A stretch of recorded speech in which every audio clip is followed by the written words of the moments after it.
Under the blazing chandeliers of Newport's summer season, a quiet seamstress is summoned to dress a tycoon's sister, and mocked with a question meant to humiliate. Hannah Prescott answers with numbers that cut like glass, and Everett Caldwell feels the floor tilt beneath his certainty. In that instant, class and pride collide, a secret ledger, a past that refuses to stay buried, and an impossible choice between respectability and what the heart dares to want. One truth will set the city alight, or burn them both. Before we begin, tell me where you're listening from. City, country, or cozy corner? And a question. What do you love most about period romances? The forbidden longing, the social stakes, or the triumph of courage? Newport, Rhode Island. Summer of 1896.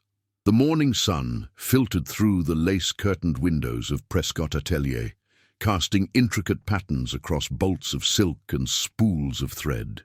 The room, though modest in size, exhaled precision and restraint. Every pin was aligned, every seam ironed to perfection, and the scent of pressed muslin mingled with lavender water in the air. It was not a fashionable salon, but a workroom of discipline, where beauty was carved from silence and elegance stitched by calloused hands. Hannah Prescott stood with her back straight and her needle poised, fitting the bodice of a peach satin evening gown to the angular frame of Miss Caroline Caldwell, the younger sister of one of New York's most powerful men. Hannah's fingers moved with practiced grace, her touch gentle but assured as she adjusted the lace along the collarbone. Her eyes, a steady shade of grey-blue, flicked between the mirror and the fabric, not once glancing toward the man lounging near the doorway. Everett Caldwell, financier, industrial baron, and future heir to a crumbling social empire, stood with his arms folded, a glint of boredom and perhaps mischief playing behind his hazel-green gaze. He had entered the atelier unannounced, his presence unsettling the rhythm of the room like a piano chord struck out of key. His linen suit, impeccable in its pale cream shade, clashed with the darkness of the wood-panelled walls. He looked out of place, and yet perfectly composed. "I must say," he drawled to no one in particular, "it astonishes me how much time women are willing to spend discussing buttons." Caroline huffed without turning her head. "They're not just buttons, Everett. Miss Prescott is aligning them to the embroidery on the sleeve." "I see," he murmured, but his eyes were on Hannah. There was something in the way she ignored him that piqued him more than any insult might have. Hannah finished the final stitch and stepped back, smoothing the waistline with the edge of her hand. "Please hold still, Miss Caldwell. I need to observe the drape." "Of course." Caroline complied with a faint smile, trusting Hannah's judgment the way all her clients eventually did. Everett walked further into the room, hands in his pockets now. He circled the dress form beside Hannah's cutting table, his gaze catching on the delicate notations scrawled along a nearby sketch. Numbers, margins, formulas, strange things to find in a dressmaker's hand. "Tell me, Miss Prescott," he said, with the idle arrogance of a man used to being humoured, "if I showed you the books for the Empire Trust Railroad, what would you recommend? Lay off the engineers, raise tariffs on steel imports, or perhaps you'd stitch together some solution with a bit of velvet and hope." There was a pause. Caroline froze. Even the younger assistant in the corner, Nell, looked up from her stitching frame, eyes wide. Hannah slowly turned to face him. In her expression, there was no flash of pride or indignation, only the composed stillness of a woman who had been underestimated so often that it no longer surprised her. She folded her hands, the thimble on her middle finger catching the light. "I would recommend," she said calmly, "that you divest from Empire Trust entirely. Its shipping partners are over-leveraged, the supply chain is bottlenecked by delayed steel contracts, and your board's refusal to modernize the telegraph lines has cost you 3 major clients in the last 2 months." Everett blinked once. Just once. Caroline turned. "What are you talking about?" "She's guessing," he said, but softer now. "No," Hannah replied, her voice unshaken. I read the market inserts every morning. My supplier's husband is a telegraph operator. He hasn't had a full shift in weeks. Silence settled in the room, like dust. Everett stared at her for a beat too long. His mouth curved slightly, not quite into a smile, but into something far more dangerous. Interest. The kind of interest that men like him reserved for rare finds, an uncut gem, a forged painting, or a woman who refused to defer. "You might have been something," he said, "in another life." "I am something," Hannah said quietly, turning back to her table. "In this one." Caroline exhaled, half laughing. "Everett, I do believe she's the first woman you've met who didn't flinch at your tone." "I don't flinch," Hannah murmured, pinning the sketch back to the corkboard. "I calculate." That, at last, silenced him. He watched her work a moment longer, watched the way her fingers moved over fabric, the way his once moved over rail maps and ledgers, with precision and vision and memory. Then, with a short nod, he left the room, the bell above the atelier door jingling faintly behind him. Hannah stood in the stillness he left behind. Her shoulders were upright, but her breath came slower now. She could feel the weight of his gaze still lingering, like perfume that clung to the air long after the wearer had departed. Caroline stepped off the fitting stand, a grin playing at the corners of her mouth. "I dare say you've just stunned Everett into silence. That never happens." Hannah simply nodded and began unfastening the bodice. Inside, her heart beat louder than it should have. She returned to her sewing table, to chalk lines and fabric edges and silence where she had always felt safest. But for the first time in many years, she realized something had shifted. She had spoken boldly, not out of pride, but necessity, and the man who had mocked her had listened. That frightened her more than it thrilled her, because Hannah Prescott knew the world. And the world did not favor women who spoke too clearly. But sometimes even the steadiest needle must pierce. And today she had drawn blood. Manhattan, autumn of 1896. The sky above Manhattan had turned the color of tarnished pewter, and the wind along Broadway moved with a sharper, colder bite now, tugging at skirts and overcoats like a beggar seeking warmth. Horse-drawn carriages splashed through puddles that glistened with soot, and the city's air, thick with the scent of coal smoke and roasted chestnuts, settled low across the avenues as if reluctant to rise. Inside the somber walls of Caldwell and Blackstone, a firm housed within a stone building just off Wall Street, the world moved in quiet order. The ticking of clocks, the scratch of pens across paper, the echo of boots on tiled floors. It was a man's world, carved of ledgers and ambition, hemmed in by mahogany and silence. And yet Hannah Prescott walked its halls now. Her entrance had not been announced. Her name had not been added to any list, nor etched upon any brass plaque. Instead, it existed quietly, written in pencil in a single line of Everett Caldwell's private appointment book beneath the innocuous label, "Temporary Cataloguer, Personal Files Only." Everett himself had opened the side door to receive her. It was just past 8 o'clock that morning when she stepped into the back corridor of the firm's building, her charcoal grey cloak drawn tightly around her shoulders, her gloves damp with rain. A modest felt hat veiled part of her face, but not her eyes. Those steel-colored eyes that missed nothing, not the way the secretary glanced at her gloves, nor how Everett dismissed a junior associate mid-sentence to speak with her alone. "This way," he said, low and brisk, though there was something careful beneath the calm, as if her presence required shielding. He led her past the formal front office and into a quieter room toward the rear. Less a boardroom, more a personal sanctuary. The air held the scent of old paper and oiled wood. A fire had been lit, but modestly, as if even warmth were rationed during business hours. "You'll work here," Everett said, gesturing to a long table already prepared with ink, sharpened pencils, and an armful of ledgers bound in cracked leather. "These files are restricted. You won't be expected to interact with the others.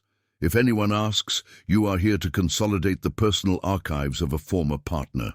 Hannah removed her gloves, one finger at a time. "Does this former partner exist?" "He does now," Everett replied, the corner of his mouth tilting in a near smile. She did not return it. "I don't play games, Mr. Caldwell." "No," he said, "you don't." She pulled out the chair and sat. Her posture was straight, her expression unreadable. She opened the first ledger, her gloved hands lifting the brittle pages with reverent care. The silence stretched. Everett stood for a moment longer, as though he might say something else, but then he turned and left the room, the door clicking shut behind him. The only sound left was the whisper of paper. For the next several hours, Hannah read. She moved through numbers the way musicians read notes, not simply calculating, but interpreting. There was rhythm in the margins, dissonance in the sudden spikes and falls. By midday, she had located 2 red-flag transactions, one with a mining subsidiary in West Virginia whose revenue was suspiciously high given a known workers' strike, and another with a shipping account that bore duplicate entries for non-existent cargo. Fraud, buried beneath the architecture of numbers. She did not gasp. She did not flinch. Instead, she underlined the anomalies in pencil and continued her work. That evening, as the city faded into shadows and the gas lamps flickered to life, Hannah returned to her apartment above the Bowery, where 3 sets of younger eyes looked up at her with barely concealed curiosity. "You're late again," Maisie, the eldest apprentice, observed gently. She was 17 with clever hands and a nervous manner that often belied her talent. "I had business," Hannah replied, unfastening her cloak.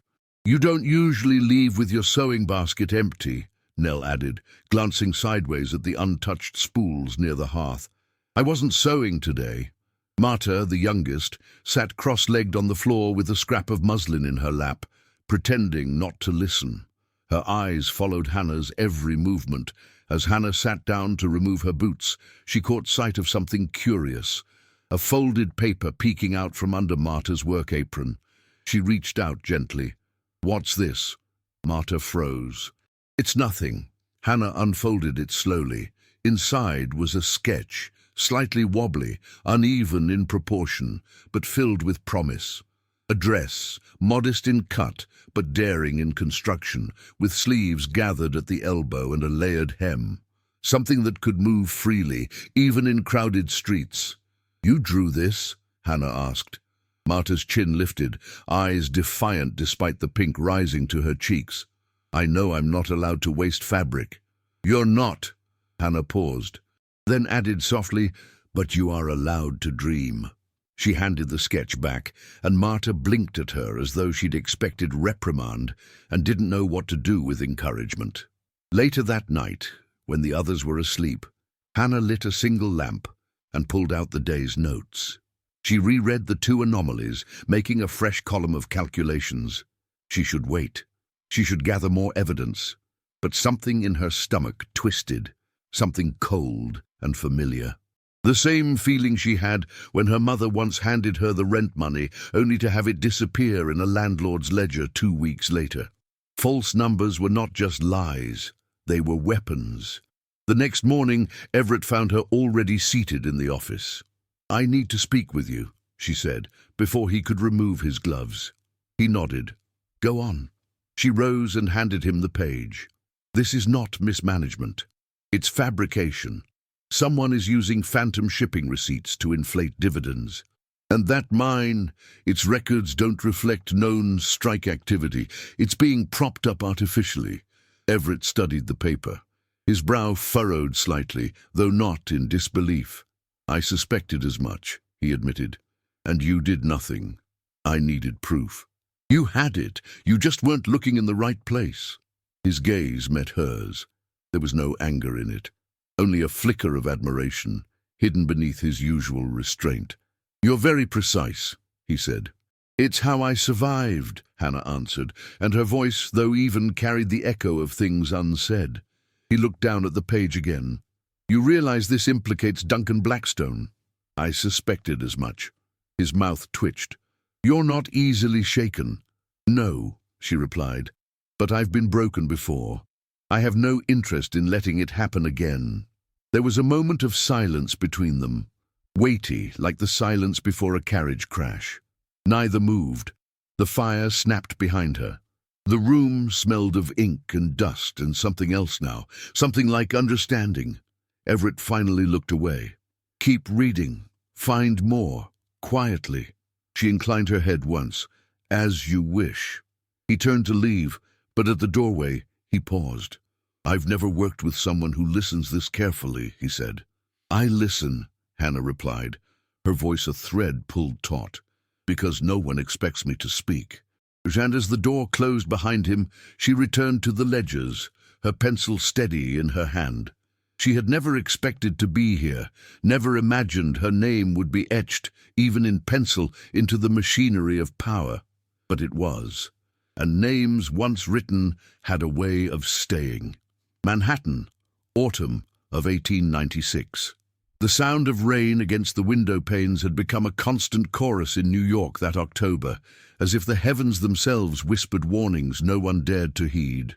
Manhattan, always a city of masks, seemed to wear its somber colors more truthfully now. Coal soot settled into the collars of gentlemen's coats, and ladies lifted their hems not only from the mud, but from the rot they dared not name. Inside the marble-clad halls of Caldwell and Blackstone, the silence was not peace. It was calculation.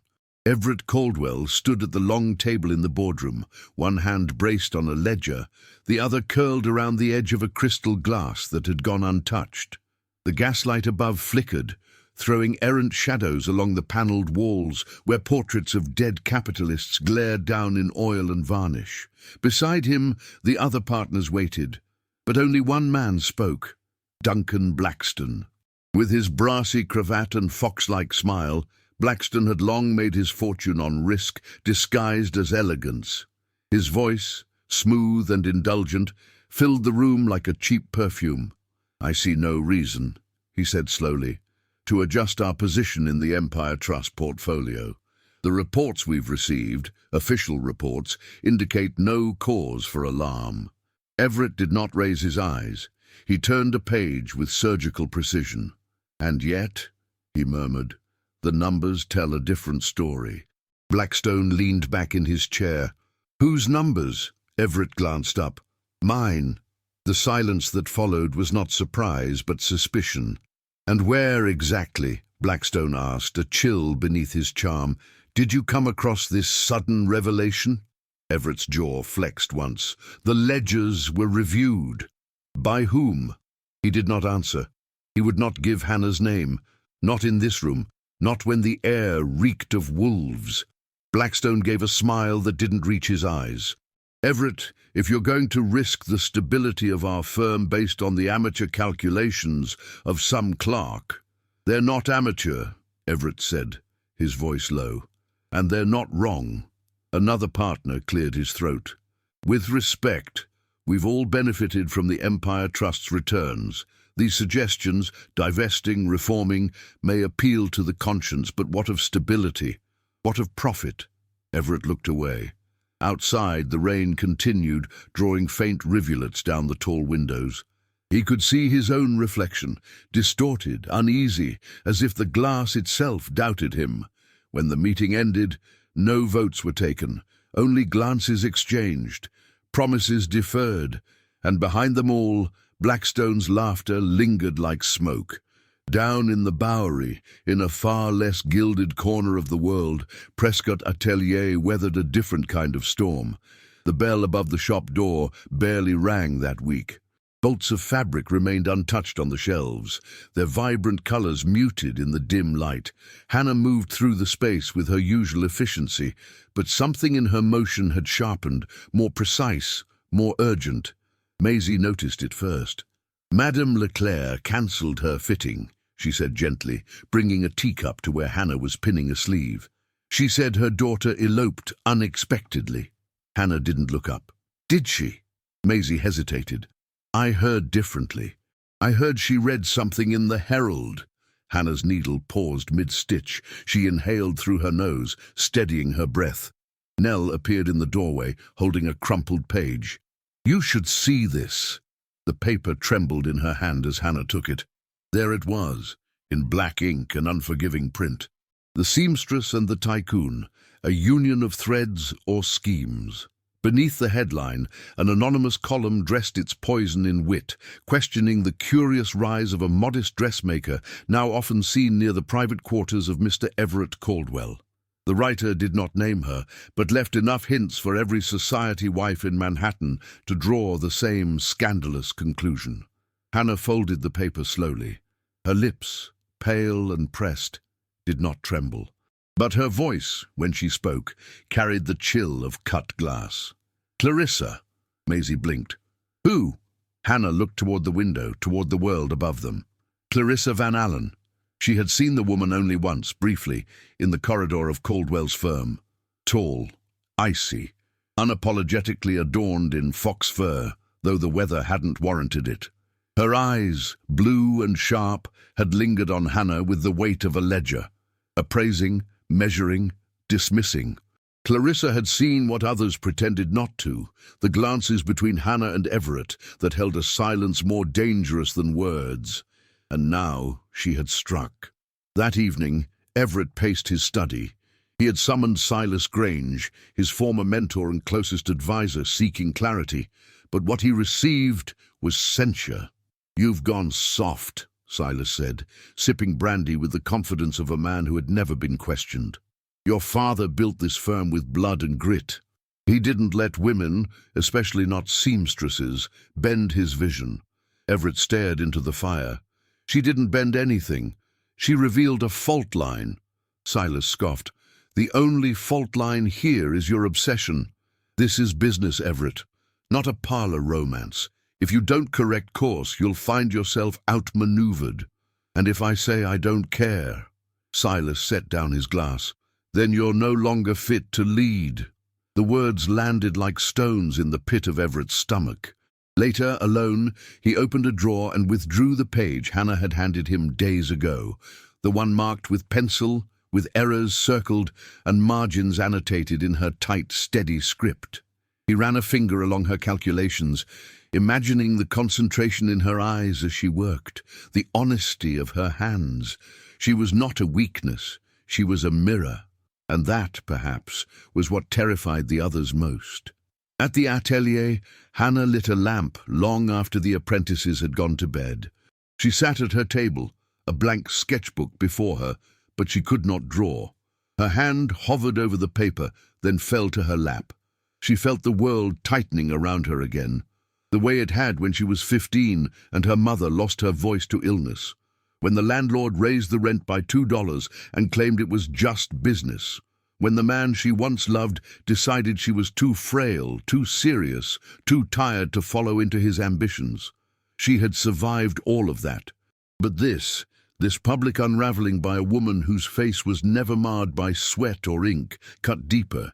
She could weather the loss of clients. She had done more with less. But Everett's silence, that she could not explain away. The next morning, she arrived at the firm before the clerks had taken their seats. Everett was already in the back office, tie undone, staring at nothing. She set a folder before him. 3 more inconsistencies, she said. 2 involving Blackstone's shipping contracts. 1 in the payments to westward expansion. He looked at her, truly looked, and the exhaustion in his gaze softened. "You read the article." "I did. I wanted to call the editor but you didn't." He swallowed. "I didn't know if that would help or harm you." Hannah's hands were clasped tightly in front of her. "Do you know what harms me, Mr. Caldwell?"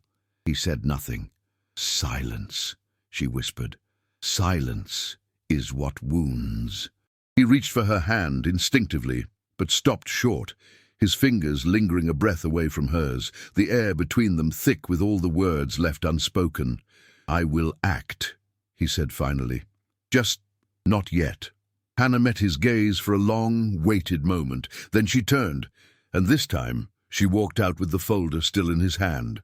Brooklyn, late November of 1896.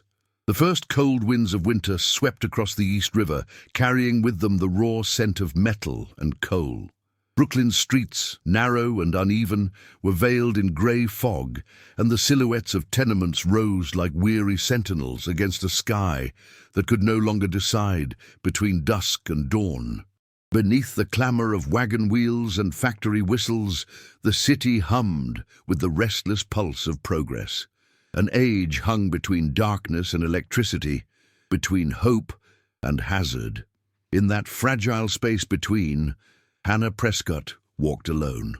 Her boots echoed softly over the cobblestones as she crossed the street toward the small infirmary of St. Bridget's Hospital, a place she knew too well. Years ago, before she could afford her own sewing shop, she had stitched linens and mended uniforms here for pennies. It was also where she had met Clara Doyle, a nurse with red hair and hands roughened from lye soap, who had once blushed each time Hannah corrected her spelling in the margins of old receipts. Hannah had taught her to read by lamplight in those very halls. Now, that same light had turned against them. When Hannah reached the hospital, the air still smelled of smoke. The explosion had happened 3 nights earlier. A gas pipe, poorly sealed, had filled the maternity ward with fumes until a nurse's lamp ignited it. 2 had died instantly, Clara among them. 5 more suffered burns. The newspapers called it an unfortunate mishap. Hannah called it murder by negligence. She entered quietly, her steps slow, respectful. The nurses who remained moved like ghosts. One of them approached her with a weak smile. "Miss Prescott, you shouldn't be here. It's not safe yet." "I'm not afraid," Hannah replied, her voice steady though her throat burned. "I came to see her room." The nurse nodded and led her down the corridor. The walls bore the faint black stains of smoke, and the ceiling hung heavy with the smell of char. In the small ward at the end of the hall, a single bed stood stripped bare. Hannah's eyes fell upon the broken lamp near the window, its glass shattered, its brass bent inward as if it too had screamed. She stood in silence for several minutes. Then she knelt, picked up a shard of the lamp's glass and turned it over in her hand. It caught a faint flicker of light from outside, splitting it into fragile, trembling colours. "Clara," she whispered, "you deserved better." That night, Hannah sat at her desk by the window of her small apartment. The city below glimmered with uneven light, gas flames trembling in the wind, and here and there the faint hum of new electric bulbs flickering in defiance of the dark. She dipped her pen in ink and began to write. "To Mr. Everett Caldwell, the time for hesitation has passed. We cannot allow this to continue. The smaller electrical companies are doing what the trusts will not, lighting hospitals and homes safely. I have seen their work in Brooklyn. I am prepared to show you the data myself. Lives are being lost to the greed of men who will not look beyond their ledgers. You once told me numbers do not lie.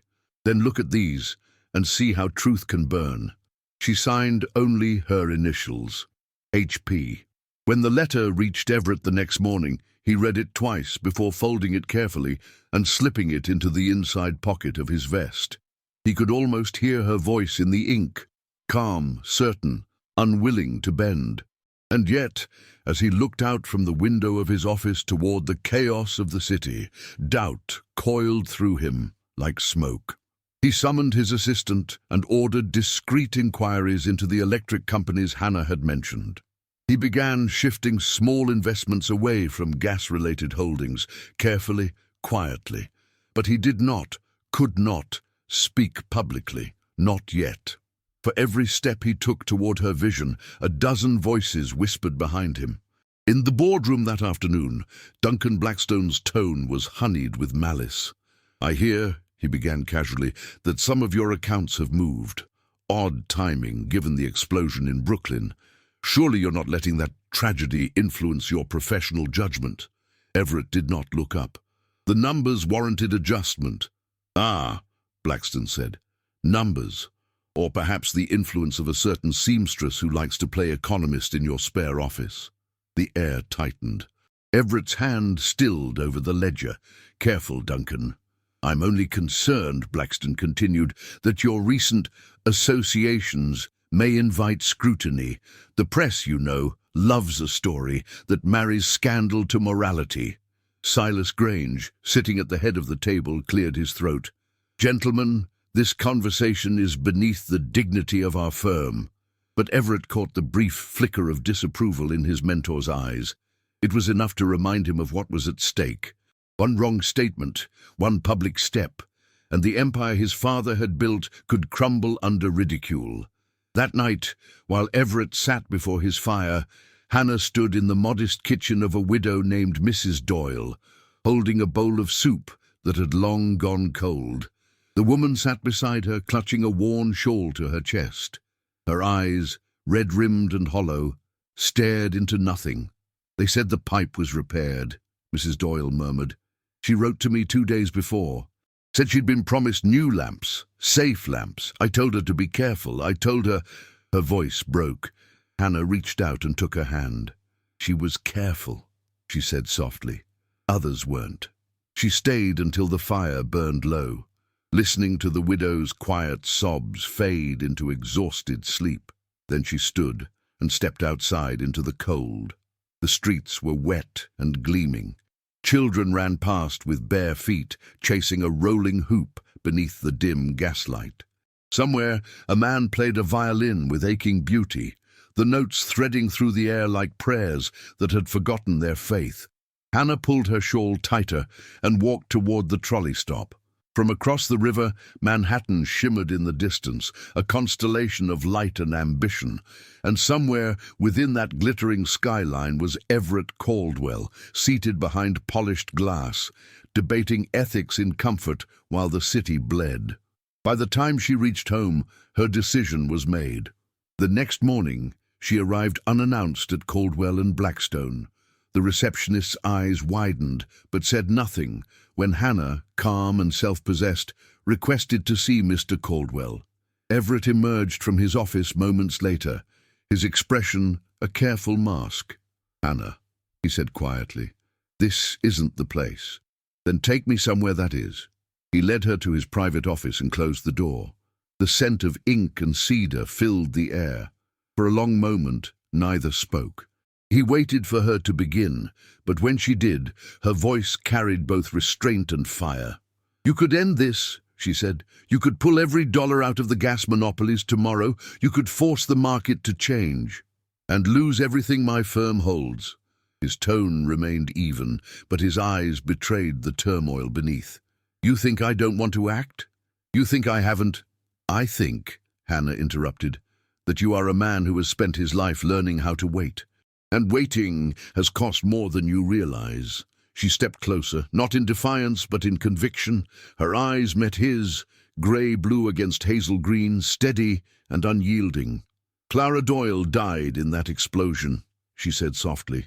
"She was 22. I taught her to read so she could copy medical charts. She wanted to help people, Everett. That is what light is supposed to do. Help, not destroy. If your money stays with those who kill by negligence, then you share their guilt." Her words struck like thunder, muffled by velvet. Everett turned away, his hand gripping the edge of the desk. "I can't undo this overnight," he said. "If I move too quickly, they'll bury me, and the cause with me." "Then let them bury you standing up," she replied. "At least the ground will remember." For a moment, silence stretched between them, heavy, magnetic. She stood close enough for him to smell the faint trace of lavender soap on her gloves, close enough for him to feel the gravity of what her presence meant. Confrontation, yes, but also faith. The kind of faith that demanded courage from others simply by existing. He wanted to reach for her then, to still her trembling hands and promise he would change the world for her sake. But the truth was crueler. He was not free. Not from the board, not from the legacy of his father, not even from his own caution. When she realized he would not answer, her expression softened with something deeper than disappointment. Pity. "You'll find your voice, Mr. Caldwell," she said quietly. "But when you do, I hope there's still someone left to listen." Then she turned and left the room, her footsteps echoing down the corridor like a verdict. Everett remained where he stood, staring at the fire that burned low in the grate. Outside, the day dimmed into twilight, and the first lamps along the street flared to life, one by one, small, fragile flames fighting against the dusk. He thought of her words, of her eyes filled with conviction and grief, and for the first time in his career, the sight of light made him feel nothing but guilt. Newport, early winter of 1896. The first frost of winter came quietly to Newport, spreading its pale hand over the rooftops and sea-blown gardens of Bellevue Avenue. It turned the world silver, disguising decay with beauty, much as society itself often did. Beneath the glimmering facade of parlours and chandeliers, gossip moved faster than the tide, carried not by whispers now, but by ink. The paper hit the cobblestones before dawn. By mid-morning, it was on every breakfast tray, every mahogany desk, every gloved hand that trembled with the thrill of scandal. The headline was as elegant as it was cruel. The Seamstress and the Financier, a tale of uncommon ambition. The column that followed dripped with venom disguised as refinement. It questioned the sudden proximity of Miss Hannah Prescott, formerly of the Bowery, to the esteemed Mr. Everett Caldwell. It insinuated that her influence reached beyond accounting and into the more delicate corridors of companionship. It was printed with such confident malice that it did not need proof, only suggestion. By noon, Hannah's name was no longer confined to ledgers. It lived in gossip. At the atelier, Maisie dropped the newspaper as if it had burned her fingers. Nell, her cheeks flushed with anger, snatched it up and began to read aloud before stopping mid-sentence, her voice breaking. Marta, the youngest, stood in the corner, clutching her measuring tape like a shield. Hannah entered moments later, carrying her sewing basket and a calm that was too deliberate to be peace. She saw the paper. She said nothing. She removed her gloves, folded them neatly, and placed them on the table. Maisie's lip trembled. "It isn't true, Miss Prescott. Everyone knows it isn't." "They'll believe what they wish to believe," Hannah said softly, adjusting a spool of thread. "And we must give them nothing else to feed on." "But Madame Leclerc sent word she's cancelling her order," Nell whispered. "She said she can't wear gowns stitched in sin." The words landed like a slap in the small, sunless room. For a moment no one moved. Then Hannah nodded once, the gesture slow and controlled. "Very well, we will refund her deposit, and we will finish the dress anyway. Not for her, but because work is still work, and decency does not depend on who pays for it." Maisie's eyes filled with tears. "What will we do?"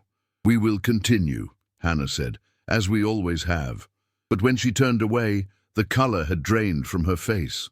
She felt the walls closing in, as if the city itself were leaning closer to watch her fall. Later that afternoon, she found Nell mending a seam by the window, her hands unsteady. Hannah sat beside her, pretending to help, though her mind was elsewhere. "They're wrong about you," Nell said suddenly, her voice small. "They think because you're quiet, you're weak, but I've seen the way you face people like them, with calm, like you're not afraid." Hannah smiled faintly, the kind of smile that holds more sorrow than joy. "Fear doesn't always show on the face, child." Nell hesitated, then asked softly, "Were you ever in love, Miss Prescott?" The question might have startled another woman, but Hannah only looked out the window, where the last golden light of afternoon trembled on the frost. "Yes," she said at last, "once." She folded the fabric in her lap and continued, her tone even but her eyes unfocused as though seeing something distant. "I was 23. I was engaged to a man named Thomas Wilkes. He was a schoolteacher, kind, in that gentle way of men who think goodness will save them from cowardice. When I fell ill, a fever that kept me to my bed for nearly 2 months, he stopped visiting, said he could not bear to see me so pale, so frail. When I recovered, he had left for Ohio. He married within the year." Nell's breath caught. "You never saw him again?" "No, and I never looked for him. Some things, once gone, should remain so." She turned back to the needle in her hand. "It's strange how easily people withdraw when illness or shame touches another. They don't mean harm, perhaps, but they vanish. and the silence they leave behind becomes a kind of cruelty all its own. Her gaze lifted to meet Nell's. That's why I don't ask for promises anymore. Promises are fragile things. That evening, after the apprentices had gone, Hannah sat at her small desk and opened the thick portfolio she had prepared for Everett Caldwell.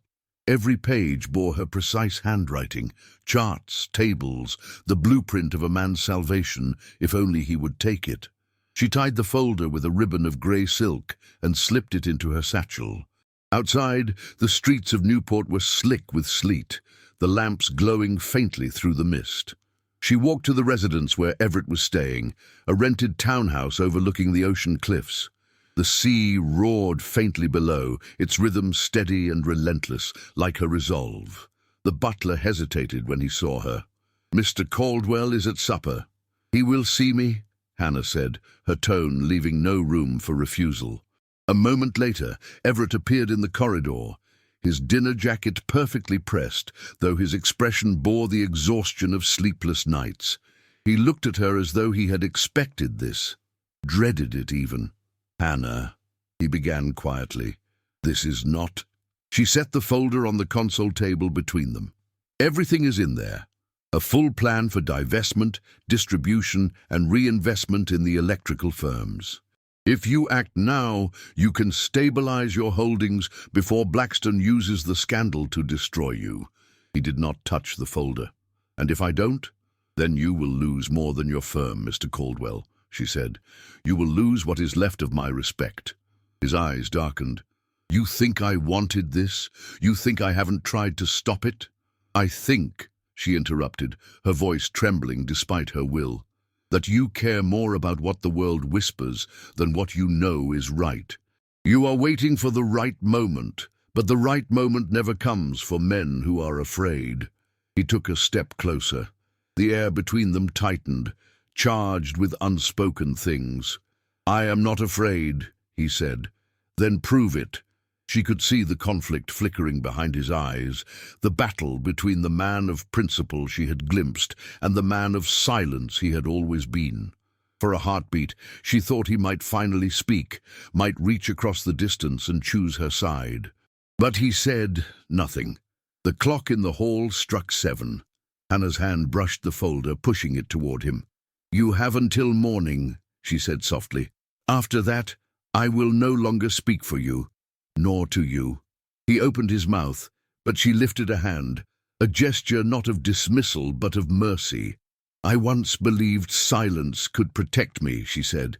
"Now I know it only buries the truth alive." Her voice wavered, but she did not let it break. She turned and walked toward the door, the faint scent of her lavender perfume mingling with the salt air that crept through the cracks. Her footsteps on the marble were slow, deliberate, the rhythm of a woman who refused to beg. Everett stood frozen, his hands at his sides, his throat tight with words that refused to come. He wanted to call her name, to ask her to stay, to tell her that every line written about her was a lie, that every glance he gave her had meant something more. But pride, fear, and the heavy chains of reputation held him still. When the door closed behind her, the silence that followed was unbearable. He turned to the folder on the table. Her handwriting stared back at him, crisp, unflinching. He opened the first page, then another and another. Each line was logic wrapped in compassion, courage disguised as arithmetic. He read until the words blurred. Outside, the wind rose. The sea crashed against the rocks below, relentless and cold. And somewhere in the distance, Hannah walked through the fog alone. Her name printed in every parlour in Newport, her dignity intact, but her heart, once cautious, now bruised beyond measure, quietly breaking beneath the weight of a man's silence. Wall Street and the Bowery District, winter of 1896. The morning began with a bitter wind that whipped along Broad Street, rattling the iron gates of the Exchange and cutting through the layers of wool and arrogance that clothed the men of finance. A grey sky hung low above the city, heavy with snow not yet fallen, as if the heavens themselves waited to see how greed would play out before deciding whether to cleanse or bury it. Inside the walnut-panelled offices of Caldwell and Blackstone, the air was heavier still. The faint ticking of the clock over the mantelpiece was the only sound that dared move until Duncan Blackstone rose from his chair. His smile was thin as a knife's edge, his tone as polished as the marble beneath their feet. "You've forced our hand, Everett," he said smoothly. "The partners are unanimous. Your conduct these past months, your indulgence in sentiment and charity has jeopardized the firm's standing." Everett Caldwell stood at the head of the long mahogany table, his hands resting flat upon it, his knuckles pale. The others sat arrayed before him like judges in an invisible court. Duncan Blackstone, leaning back with that insufferable composure. Silas Grange, his former mentor, eyes downcast but complicit. And two younger associates whose loyalty belonged to whoever fed them profit. "Indulgence," Everett repeated quietly. "You call integrity indulgence now?" Blackstone's smirk deepened. "Don't dress it in virtue. You've allowed a woman, a seamstress no less, to interfere with our investments. Her meddling has reached the newspapers, and society delights in your humiliation. The markets see weakness in your name." Silas finally looked up, his gaze almost apologetic. "Everett, you've been like a son to me. But this is folly. We built this house on legacy wealth, not on reformist dreams. If you continue down this path, you'll bring ruin to everything your father achieved." Everett's pulse hammered. He had endured insult before, but betrayal, delivered in the voice that once guided his youth, cut deep. "My father," he said, his voice steady despite the tightness in his throat, "would have never profited from deceit. He believed in progress. You've mistaken stagnation for loyalty." "Enough!" Blackstone's voice cracked like a whip. "This isn't a sermon, it's business." He reached into his coat pocket and produced a folded document, sliding it across the table. "Effective immediately, the board has voted to relieve you of your directorship in the Empire Trust and its subsidiaries. You will retain a minority share, but without voting authority." Everett stared at the paper. His own name, printed in black ink, was surrounded by signatures, men who owed their careers to him. He could hear the faint hum of carriages outside, the clatter of horseshoes on wet pavement. The city went on, indifferent. When he spoke, it was barely above a whisper. "You've chosen cowardice over conscience." Blackstone rose. "We've chosen profit. The two are often the same thing." Everett gathered the document and left without a word. As the heavy doors shut behind him, the sound echoed through the marble hall like the closing of a tomb. That evening, the Bowery district glowed dimly beneath uneven street lamps, where light struggled against the grime of the city. In a narrow shop with a single window and a hand-painted sign that read, "Maisie Doyle and Co., Hannah Prescott stood beside her apprentice, arranging finished aprons on a wooden counter. The scent of starch and soap lingered in the air, mingled with the faint, comforting hum of a sewing machine still warm from use. Maisie, cheeks flushed with both pride and disbelief, looked around the small space, their space, with misty eyes. "I never thought I'd see my name on a door," she whispered. Hannah smiled, the lines around her eyes softening. "Names matter less than the hands behind them. Remember that." "I will," Maisie promised, though her gaze lingered on the door, as if afraid it might vanish. Outside, the street bustled with women carrying bundles of laundry, men returning from the docks, children darting between them. It was a poorer world, but alive, honest in its hunger and its hope. Hannah lingered after closing, sitting by the small coal stove as the room cooled. The fire's glow flickered across her face, tracing the fatigue beneath her composure. She had helped Maisie rent the shop with what little savings she had left, unwilling to let despair take root in the girl's spirit. But the weight of it all pressed heavily tonight. The loss of clients, the gossip that still followed her name, and Everett's silence, which hurt more than any printed lie. A soft knock broke the quiet. She opened the door to find a young man standing awkwardly under the gaslight. He was no older than 20, his coat too large for his thin frame, his cap in hand. His hair was dark, his eyes a familiar shade of blue-grey. "Miss Prescott?" he asked. "Yes," she said cautiously.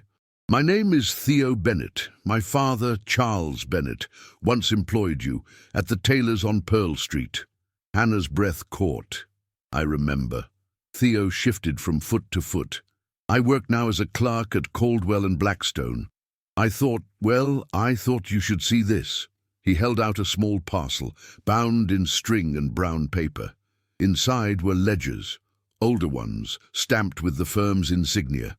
Hannah flipped them open, her eyes scanning the columns. Her pulse quickened. The handwriting was meticulous, but she knew falsified figures when she saw them. The inspection reports for the Empire Trust's mining operations had been altered months before she had ever stepped foot in that office. "Where did you find these?" she asked, her voice sharp with urgency. "In storage," Theo replied. "Mr. Blackstone ordered some records burned. I couldn't stand by." "You risked your position." He swallowed. "I don't have much to lose, ma'am.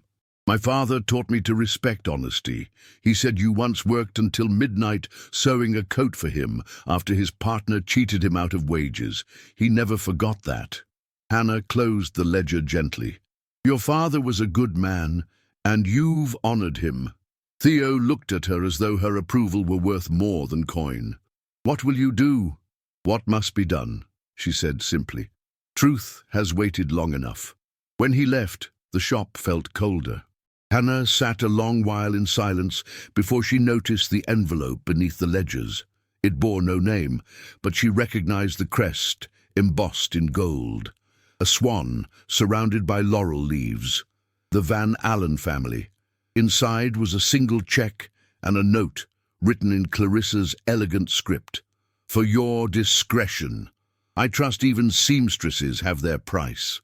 The number on the check could have paid her rent for a year, rebuilt her reputation, funded Maisie's shop twice over. The paper trembled in her hands. Then, without hesitation, she held it to the stove's flame. The fire caught instantly, curling the edges to black, the ink vanishing in a hiss. The faint scent of burning linen filled the air. Hannah watched until the paper crumbled to ash, until there was nothing left to tempt her. The next morning, Everett awoke to a city that no longer belonged to him. The newspapers made no mention of his dismissal, but silence could wound as effectively as scandal. In his office, his desk sat barren, save for the folded document that stripped him of power. He traced the lines of his name, remembering how it had once commanded respect, and now meant nothing. He thought of Hannah, of her sharp mind, her steady hands, her eyes that held more courage than the entire board combined. He imagined her hearing of his fall and not gloating, only mourning what could have been. That evening, as dusk fell over the harbour, a new letter arrived at Hannah's door. The seal was official, the Committee for Labour and Safety Reform. They had heard of her findings, of the inconsistencies she'd uncovered, of her refusal to take the Van Allen money. They were convening a public hearing. They wanted her to speak. She read the letter twice, her fingers trembling, not from fear, but from the weight of what it meant. The seamstress who once whispered truth in a room full of men would now speak it aloud before the city. Maisie returned from the back room, her hands dusted with chalk. "Is something wrong?" Hannah folded the letter and looked up, her expression steady, almost serene. "No," she said. "Something is finally right." That night, she walked home through the Bowery's narrow streets, past the smell of coal fires and the faint cry of street vendors closing their stalls. The sky above was bruised purple, the first snow beginning to fall. Tiny flakes clung to her hair, melted against her cheeks, but she didn't brush them away.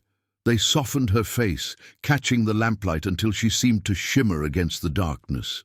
At the corner, she paused and looked across the river, where the towers of Wall Street rose like cold sentinels against the fading sky. Somewhere in that maze of ambition and deceit, Everett Caldwell faced his own reckoning. And though anger still lived in her heart, there was something else beneath it, something that refused to die. a memory of the man who had once believed in light. She turned toward home, her steps steady, her shadow long behind her. The city did not know it yet, but the quiet seamstress from the Bowery was about to change it forever. Lower Manhattan, winter of 1896. The morning of the hearing dawned grey and wet, as if the city itself were holding its breath. A low fog crept over the harbour, blurring the edges of ships and skyline alike. Carriages clattered down the slick cobblestones of Broad Street, wheels slicing through puddles like quills through ink. Crowds gathered outside the stone steps of the Municipal Assembly Hall, their breath rising in clouds that mingled with the mist. Journalists in bowler hats jostled for position, their pencils poised, their notebooks ready to capture blood. Whether of the guilty or the innocent hardly mattered. Inside, the vast chamber smelled faintly of damp wool and ambition. The high ceilings swallowed sound, turning whispers into echoes. At the front of the hall sat the panel of reform officials, stern men in heavy coats and spectacles, waiting for the morning's testimony to begin. On the far side, clustered together like a dark flock, sat the industrial magnates of New York, their faces carved in disdain, Duncan Blackstone among them. Silas Grange beside him, his expression drawn tight as a coiled spring. And in the center, at a simple wooden table with a single oil lamp burning low, sat Hannah Prescott. She wore a modest navy dress, its cuffs neatly pressed, her hair pulled into a braided knot that left her face uncovered. There was no jewelry, no ornament, nothing but the quiet authority of composure.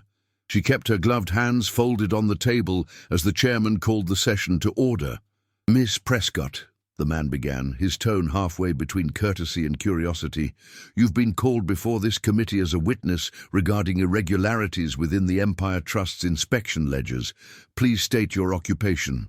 "I am a seamstress," she said, her voice even, carrying farther than expected, "and a business owner." A ripple of surprise passed through the room. The stenographer's pen hesitated for an instant before scratching the words down. Hannah continued, "I have no formal training in finance, but I can read numbers. They tell truths if you're willing to see them." The chairman nodded. "And you claim to have discovered falsified inspection records under the supervision of Mr. Duncan Blackstone and Mr. Everett Caldwell?" The mention of Everett's name caused murmurs to ripple across the room like wind through grass. Hannah didn't flinch. "I discovered ledgers showing duplicated shipments, falsified signatures, and inspection dates that never occurred.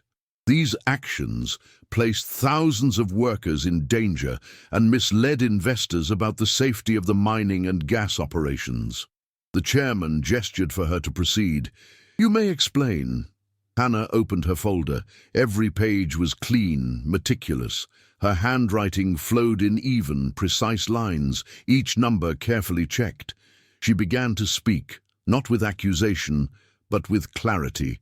She described the structure of the trust, the ghost companies that masked debts, the chain of command that allowed danger to pass for profit. Each word was measured, deliberate. There was no anger in her tone, only purpose. But when she reached the account of the gas explosion, the hospital, the names of the dead, her voice wavered once, then steadied. The hall was silent, except for the faint scratch of pens and the soft hiss of the oil lamp. "She was my friend," Hannah said, her eyes fixed on the paper before her. "Her name was Clara Doyle. She died because a falsified inspection declared her workplace safe. I don't bring her name here for pity, but for justice. If you choose to ignore what's written in those ledgers, then you'll have her blood on your hands too." A hush fell. Even the clerks stopped writing. From the back of the hall, a door opened quietly. Everett Caldwell stepped in. He stood for a moment near the entrance, his tall frame framed by the pale winter light filtering through the doorway. He looked older than he had weeks before, his coat darker, his eyes shadowed, his expression taut with resolve. Every gaze in the room turned toward him, every whisper swelling like a wave, but he didn't pause. He walked straight down the aisle until he reached the front row where he stopped. Hannah didn't turn, but she felt the shift in the air, the pull of his presence like gravity. The chairman looked up, startled. "Mr. Caldwell?" Everett inclined his head. "I request permission to speak." The panel hesitated. Blackstone's lips curled into a smile that didn't reach his eyes. "By all means," he murmured. "The prodigal returns." Everett ignored him. He took the stand beside Hannah, his hand brushing the edge of the table, close but not touching hers. His voice, when he began, was calm but firm, stripped of all pretense.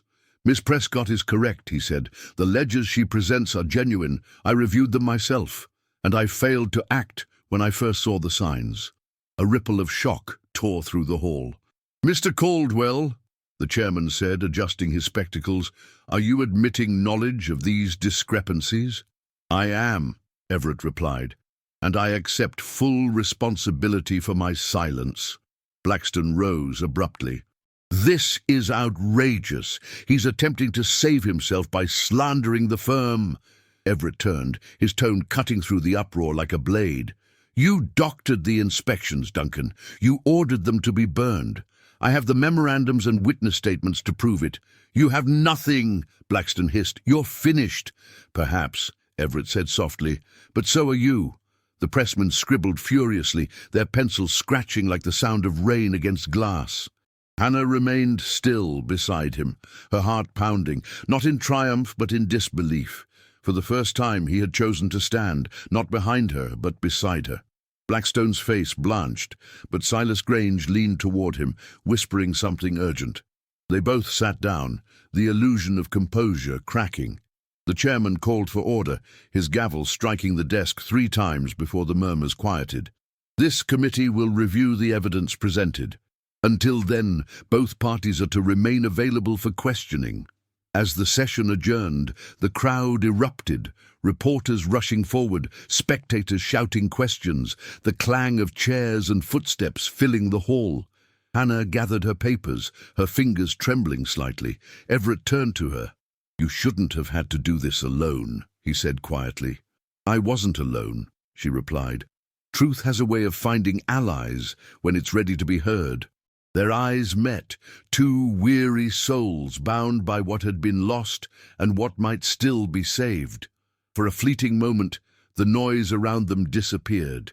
He wanted to tell her he was sorry, that every hour of silence had been a war inside him.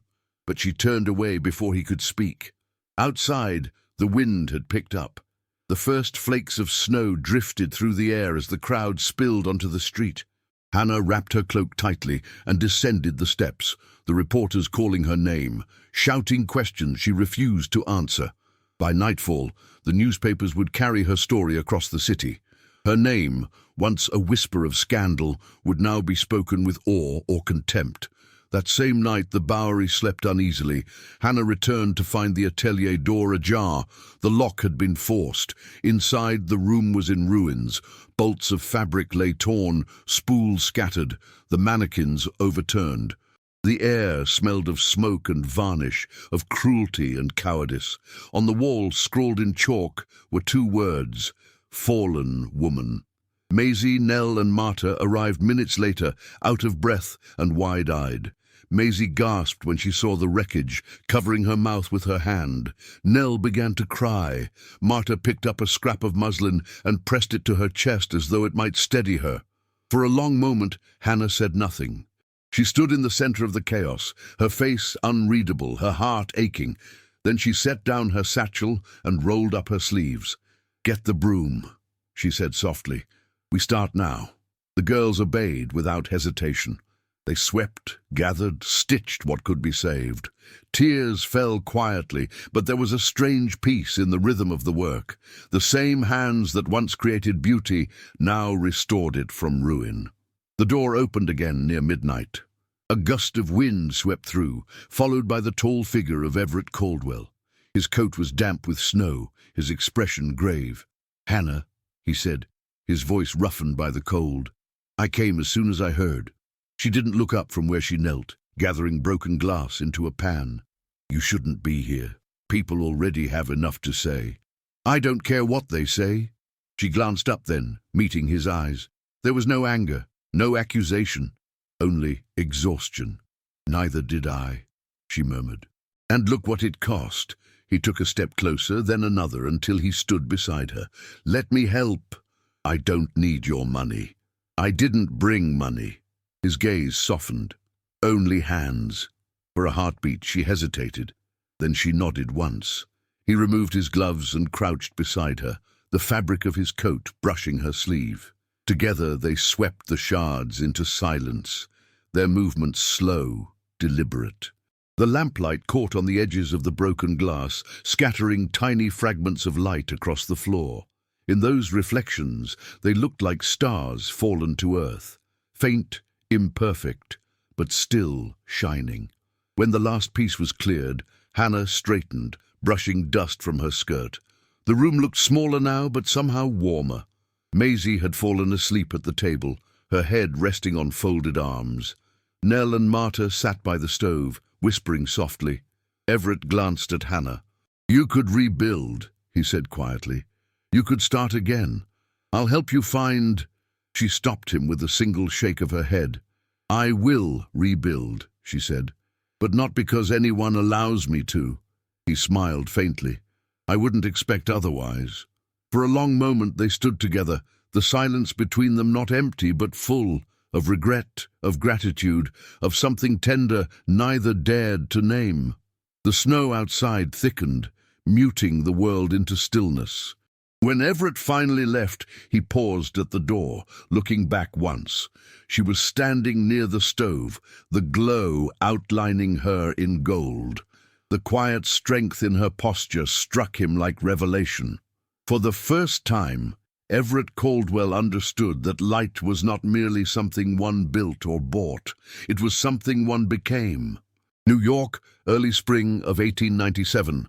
The first signs of spring arrived shyly that year, hesitant to reclaim a city still burdened by the chill of winter and scandal.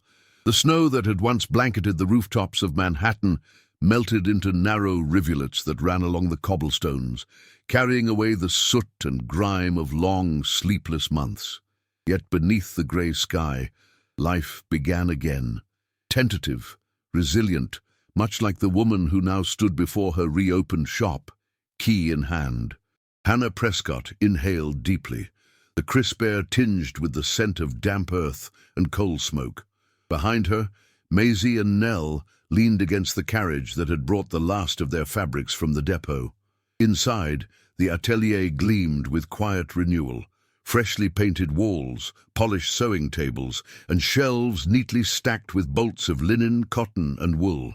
Every detail was the result of weeks of labor, late nights, scraped knuckles, and faith she had not realized she still possessed.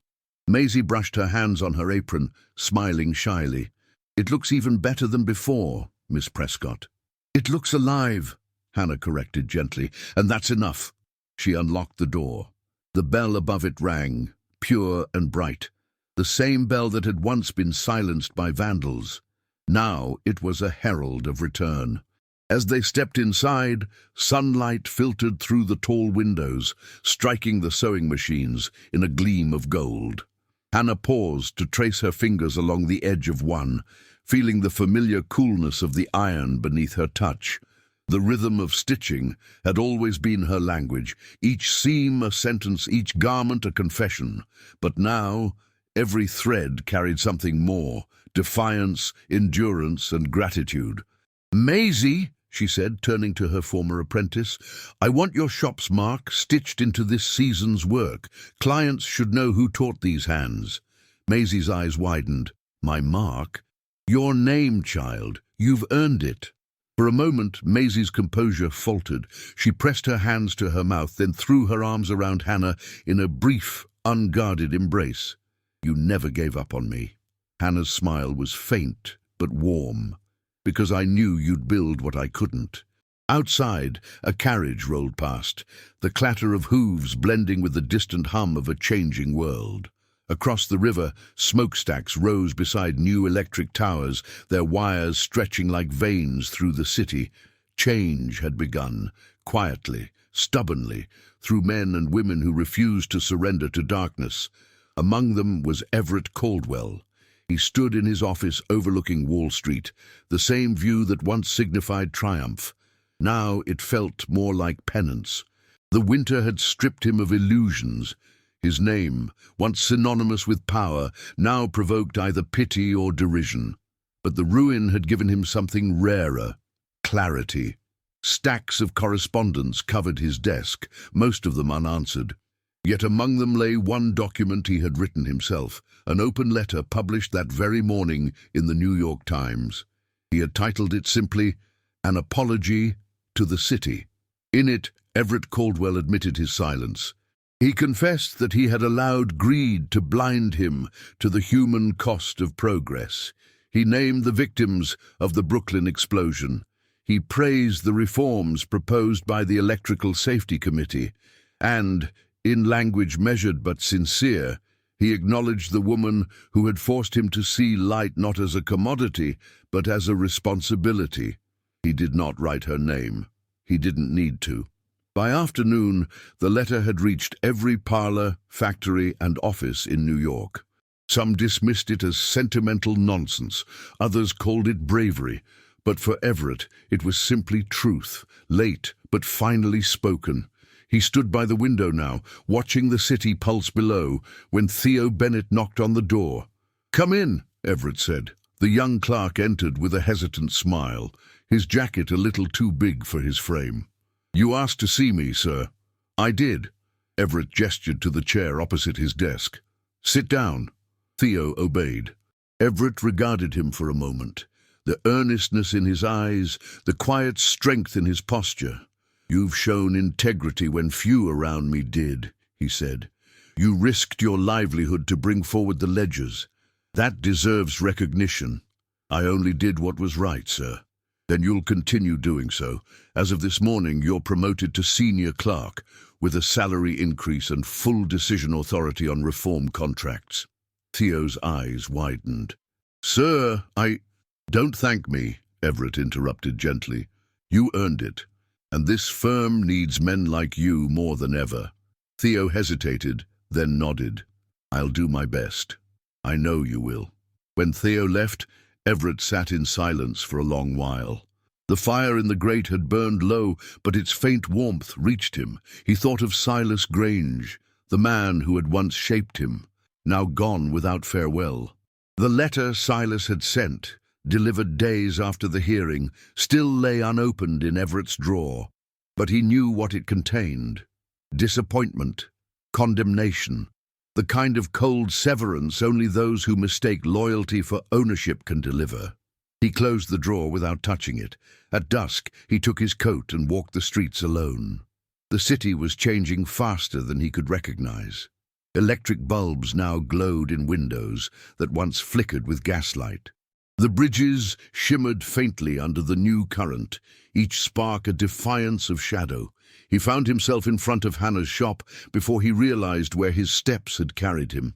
The window display was simple: a dress of soft blue wool, a folded shawl, and a small sign that read "Prescott Atelier Reopened, by order and by heart." Through the glass, he saw her. She was standing near the counter, speaking to Maisie and Nell, her hands gesturing gently as she explained something about a hemline. The lamplight fell on her face, softening its angles, making her appear both strong and unbearably tender. He hesitated at the door. He could leave now, return to his quiet repentance. But something in her stillness drew him forward. When he stepped inside, the bell rang lightly. Hannah turned. "Mr. Caldwell." "Miss Prescott." Her tone was cordial but guarded. The girls exchanged glances, then discreetly excused themselves to the back room. The moment the curtain fell behind them, silence settled, thick and taut, filled with the memory of all that had passed between them. "You've rebuilt it," he said softly, glancing around. "With help," she replied, "and patience. It's beautiful. It's functional." He smiled faintly, still unwilling to accept praise. "Only when it's earned." He took a slow breath. "Then let me earn it. I came to thank you, for the strategy, for the truth, for forcing me to see what I refused to." Her eyes narrowed slightly. "You've had months to thank me." I had to become worthy of it first. Hannah studied him. The arrogance that had once clung to his voice was gone, replaced by something quieter, almost humble. "And now?" she asked. "Now I understand what it costs to do the right thing," he said. "It cost me my mentor. Silas Grange has disowned me. He said I betrayed legacy, that I traded honor for shame." She tilted her head slightly, her expression unreadable. "Then now you understand what it means to choose the right thing too late." The words hung in the air, not as reproach, but as truth. Everett's eyes dropped. "Perhaps too late," he murmured. A long pause followed. The lamplight flickered between them, casting their shadows against the walls like reflections of another life. Then Hannah stepped closer, her voice softening. "I'm sorry about Silas," she said. "Loss is a cruel teacher, but it also frees us to decide who we wish to become." He met her gaze, something unguarded flickering there, respect, longing, and an ache that had no name. "And who have you become, Hannah?" "The same woman I was," she said quietly, "only no longer afraid of being seen." He smiled faintly, as if that answer alone restored something within him. Outside, the last of the daylight faded. Maisie reappeared from the back with a box of finished aprons, her face flushed. "Miss Prescott, the hospital order is complete." Hannah turned, her eyes softening. "Well done, Maisie." Maisie hesitated, glancing shyly at Everett. Would you like to see, sir?" The hospital asked for uniforms with reinforced seams. Miss Prescott designed the pattern herself. Everett stepped forward, running his fingers gently along the fabric.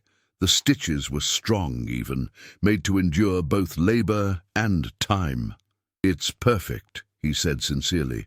"Hospitals across the city will use these. You've changed more lives than you know." Maisie blushed, her pride shining through modesty. Hannah watched in silence, her lips curving slightly, not from vanity, but from quiet contentment. When the apprentices left for the evening, Everett lingered by the doorway. The street outside gleamed with the reflection of the new electric lamps, steady, unwavering. He turned back to her. "You did this," he said softly. "You gave this light to them." "No," she answered. "We all did. Every hand that refused to give up had a part in it." He hesitated, then asked the question that had lived in him for months. "Would you ever let me be one of those hands again?" Hannah didn't answer immediately. She met his gaze, and for a heartbeat, everything else disappeared. The city, the noise, the world beyond the glass. Then quietly she said, "Perhaps, if you're willing to build something that can't be bought." He nodded slowly, understanding.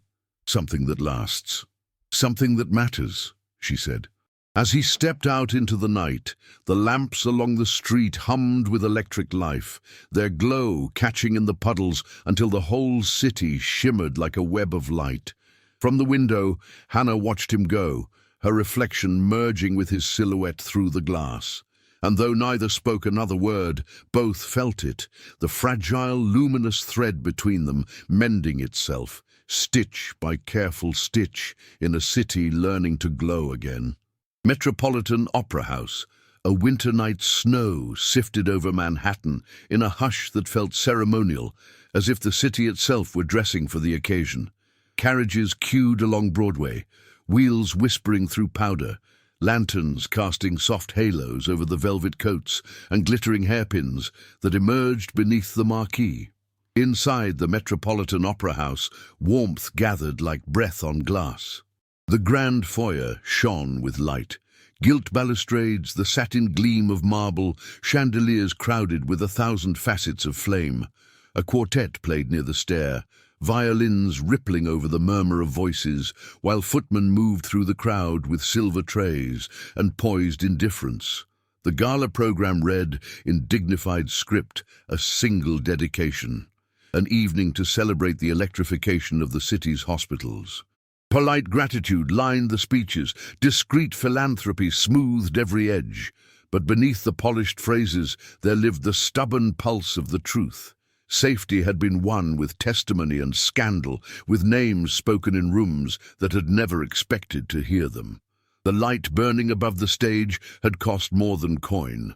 Hannah Prescott stood at the edge of the foyer, hands clasped lightly around a small white reticule, watching the chandeliers as if measuring their fall. She wore a gown she had made in silence over several nights, a dress of white silk with a modest square neckline and sleeves gathered just enough to honor fashion without bowing to it. The bodice lay clean against her frame. The skirt fell in deliberate simplicity, unburdened by frills. Near the waist, where another woman might have pinned a diamond, Hannah had stitched a narrow band of hand-embroidered lilies of the valley. The thread caught the light as subtly as breath. Women turned to look at her and then away, as if uncertain whether to admire or to audit. Some recognized her name with cautious respect. Others pretended not to. The scandal that once hissed her into shadow had thinned to a faint rumor, but it had not vanished. It hovered, the way perfume lingers after its wearer has left. She stepped forward, and the satin of her skirt whispered against marble. Every measure of the quartet's music seemed to inhabit her body, not as display, but as poise. When she paused near the base of the stair, she lifted her head and found the room reflected in the crystal above, the crowd, the light, the red velvet sweep of the grand steps.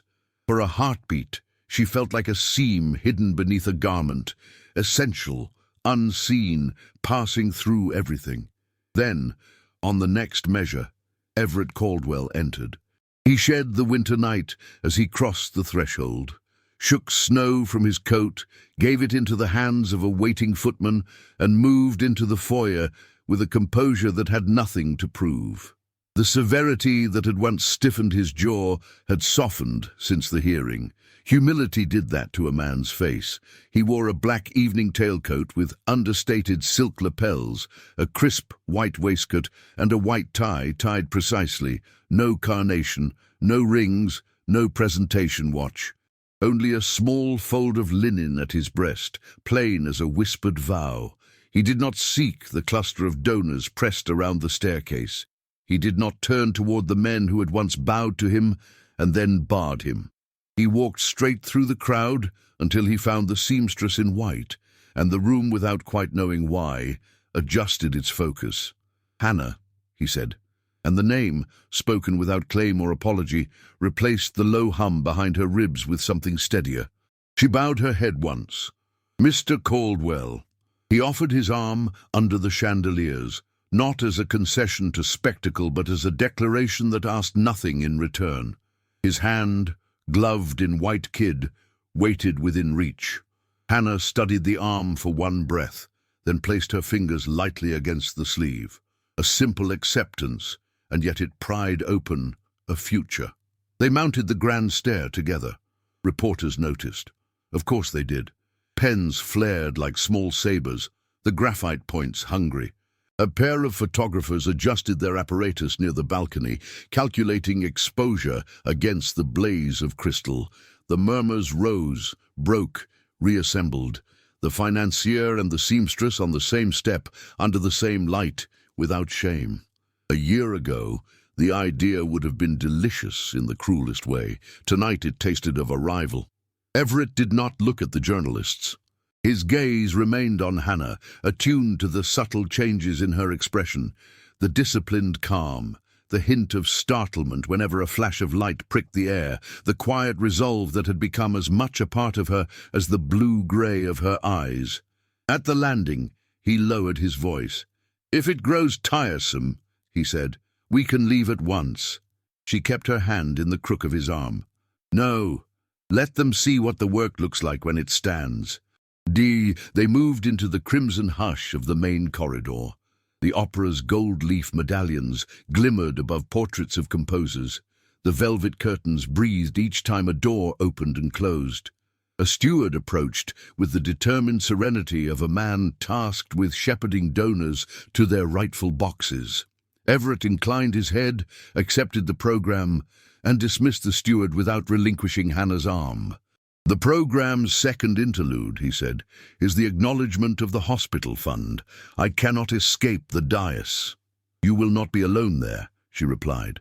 "No," he said, meeting her gaze. "I will not." In the gilded half-light, his honesty looked almost fragile. She remembered him as he had once been in the boardroom, sharp, closed, convinced that silence was a kind of strength.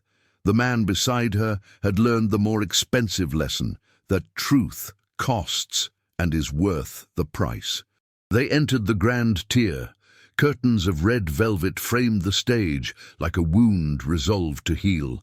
From the pit, the orchestra tuned gently, a rising breath of strings and woodwinds. Ushers parted to let them pass, and the movement of their arrival stirred the nearest patrons into a ripple of speculation. She felt the speculation brush her cheeks like cold air. It did not penetrate. A slender, precise figure detached himself from a shadowed recess near the bar. Duncan Blackstone approached with the solicitous air of a man who had decided to smile his way across thin ice. "Mr. Caldwell," he murmured, voice supple as satin. "How encouraging to see you return to society's good graces. So much devotion in so short a time." Everett's mouth did not quite turn. "Good evening, Mr. Blackstone." Blackstone's attention flicked to Hannah. "Miss Prescott, the gown is brave." "Bravery has its uses," she said gently. "Some prefer it to flattery." A faint crease touched the skin at Blackstone's temples. He recovered with a gratified chuckle. "Darling," he said to no one in particular, "how poetic we have all become. Careful, the city may mistake you for leaders." He bowed and drifted away, a waltz of false amiability. As he went, he nodded to two men standing near a pillar, and their glances sharpened. Something passed between them, something too assured to be mere gossip. Everett followed the motion with the instinct of a man who had learned to read hazard by the set of a shoulder. When he turned back to Hannah, his eyes had cooled. "He has not given up," Hannah said. "Men like him never believe the ground can open under their feet." "The ground," Everett said quietly, "has a temper." Before she could reply, a young man slipped through the crowd with the careful urgency of someone who had not been invited and could not afford to be seen. He wore a clerk's modest evening coat, freshly pressed, but the starch could not conceal the tremor beneath his skin. At the edge of the velvet curtain he paused, drew a breath, and found Everett's gaze as if he had practiced the meeting 100 times in his mind. Theo Bennett inclined his head. "Sir, Miss Prescott." "Theo," Hannah said, surprise softening her tone. "You shouldn't be here." "No," he agreed, color rising to his cheeks. "But the moment is." From inside his coat, he drew a slim packet bound with twine. The brown paper bore no marks. He held it not to Everett, but to Hannah.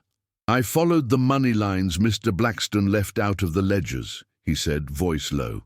"He hid them in contracts for municipal lamp maintenance and waste removal, veneers, both. The bribes to city officials moved through there. I traced signatures, dates, routing numbers from the bank on Nassau Street. I made copies of the originals before they were burned." He swallowed. "Names, amounts, times, I put it all here." Hannah looked at the packet as one might look at a lit fuse. "Are you certain?" "I am," he said, and the words steadied him. "It's the same hand that touched the inspection ledgers. The same arithmetic. He thinks repetition makes a mirror." Everett's jaw tightened. He glanced toward the balcony where two reporters leaned over the rail, searching for angles that converted human breath into ink. "If this goes out wrong," he said to Theo, "they will make you pay." "If it stays in," Theo answered quietly, "others will pay." The simplicity of it settled between them like a benediction and a sentence. Hannah took the packet. The paper was warm from his coat. She slid it into the slim reticule at her wrist, where it lay like a live thing. "You will not stand alone," she said. The bell rang for the first act. Doors swung wide, drawing the crowd toward their seats. Theo slipped back into the flow and vanished, a young man unremarkable in appearance and therefore safe, at least for this hour. Within minutes, the stage filled with an overture that shook the velvet and loosened tears from eyes that preferred not to be moved. During the second interlude, the master of ceremonies took the dais and spoke cool words of gratitude. The press arranged themselves like a second orchestra, instruments set to capture sound, not with strings, but with shorthand. When Everett's name was called to accept acknowledgement for the fund, he turned to Hannah. "Will you come?" She shook her head. "Stand there and say only what is true." He mounted the steps alone. His speech was brief, free of grand flourishes. He thanked the engineers, the nurses, the small companies that had wired with dignity where others had profited from neglect. He said the names of the dead softly, without preface. He did not claim redemption, only the obligation to become worthy of the light now burning over the city's beds. When he finished, some applauded because everyone applauds at a gala, some because they felt the words inside them, where applause cannot reach. Hannah did not clap. She stood perfectly still in the aisle, one hand resting over the small reticule, as if holding shut a door that could not be opened lightly. The orchestra resumed. The house lights dimmed, and the ceiling of the opera dissolved into painted night. But in the corridors, a different music began. The skittering rhythm of shoes and whispers, the quick dart of messengers with folded notes for favored columnists, the thrum of rumor seeking a throat. Hannah moved with the current at intermission. The packet pressed against her wrist, insistently warm. She found Theo again near the staircase, his breath tight, his eyes the clear blue of a winter morning. "There's a reporter," he murmured, "2 flights down, the one who stood outside the hearing and quoted you without cruelty. Miss Prescott, if it goes through him, it goes clean." Hannah nodded. Everett joined them as if summoned by the same compass. "Together," he said. They descended into the underbelly of the opera, where gilt gave way to brick and corridors smelled of damp. A young man waited with a notebook and a practiced lack of ardor. He lifted his gaze, recognized Everett, then Hannah, and surprised himself by standing. "Miss Prescott," he said, as if he had been waiting to say the name with respect once in his life. She placed the packet in his hands. "No embellishments," she said. "No cleverness. Print the numbers, print the names, print the dates and the signatures. Let the arithmetic speak." He opened the packet, read a single page, and blanched. "You understand," he said, throat working. "This will end a career." Everett's voice was gentle. "Only the wrong one." The reporter bowed once. "I'll see it through." When they returned to the foyer, the world had quickened, though no one yet knew why. Music flowed again beyond the doors. Chandeliers glittered as before. And still, somewhere in the city, a pressman would soon set type that could not be unsaid. Blackstone intercepted them near a table of cut crystal and sugared fruit, smile still lacquered. "Leaving so soon, but the true lights of the evening have only just begun to shine." Hannah regarded him with a calm that did not bend. "Beware bright things," she said softly. "Some of them are fires." He laughed, and for a moment the sound nearly convinced the room. Then Theo appeared on the balcony above, pale with urgency, and gave Everett the smallest nod. He had seen the first bulletin. It had flown from the opera house to the telephone exchange, from there to the newsroom, ink rolling, as if the presses had been waiting all their lives. It moved quickly after that. It always does when truth wears numbers. An aide in a municipal sash pushed through the crowd, face flushed, demanding to see Duncan Blackstone at once. A second reporter burst breathlessly from the stairwell, papers clutched like a net. A donor's wife, reading the bulletin in the crook of her husband's arm, pressed her lips together until the color fled them. The string quartet faltered and then played on, because that is what quartets are asked to do. Blackstone felt it, though he could not name it. He straightened, searching for the source of a draft that wasn't air but consequence. His smile slipped only slightly, and in that slip a different man showed, smaller, bolder beneath the hair, his eyes wincing from the light. He turned on Everett. "What have you done?" "Nothing but stop," Everett said, "and let the ledger walk." The officials reached them, voices layered, brittle with formality, allegations, documents, a request to come at once. Blackstone tried dignity. It wilted under the heat of ink. He tried scorn. It failed beneath signatures that matched his own. He was not arrested in the foyer.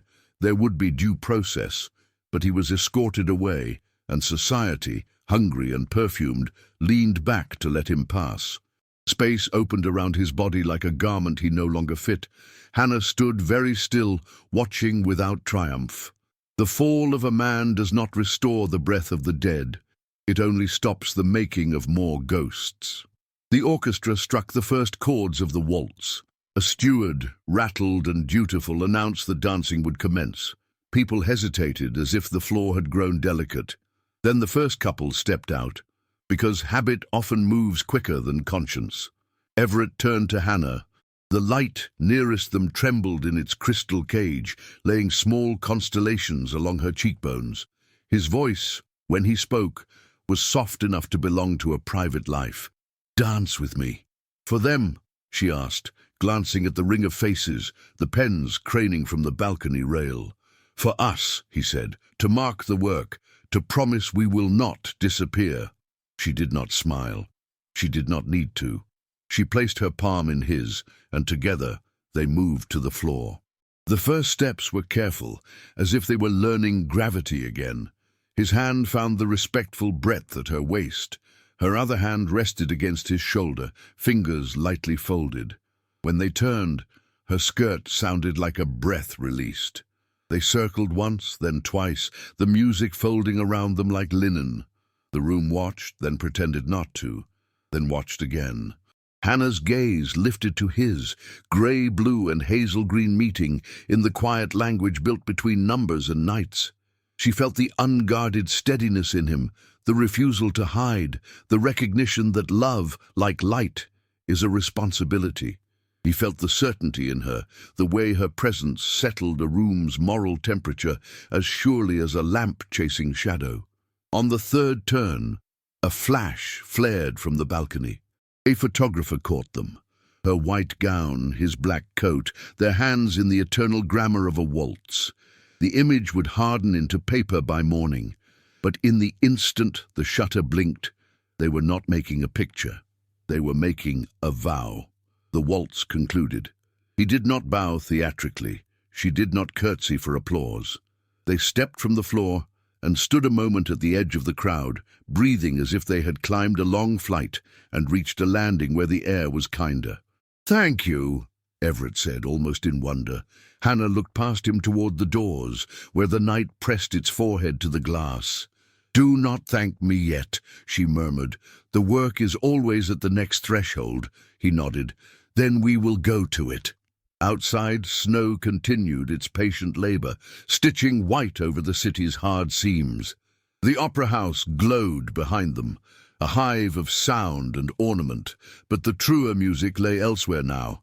At hospital wards, newly bright, in workshops where girls drew patterns by better light, in an office where a young clerk sat with his hands shaking and a cup of coffee cooling, untouched, knowing that courage had finally made print. On the steps beneath the chandeliers, the financier and the seamstress paused, shoulder to shoulder. Their breath mingled in a brief cloud. She pulled her wrap around her shoulders. He adjusted her glove where the kid had wrinkled from warmth. No one photographed that gesture, and so it belonged to them entirely. They descended to the waiting night, not to be seen, but to claim what they had built, together. Fifth Avenue and the hospital. Spring of 1897. The first warmth of spring crept into New York like a whispered apology after a long silence.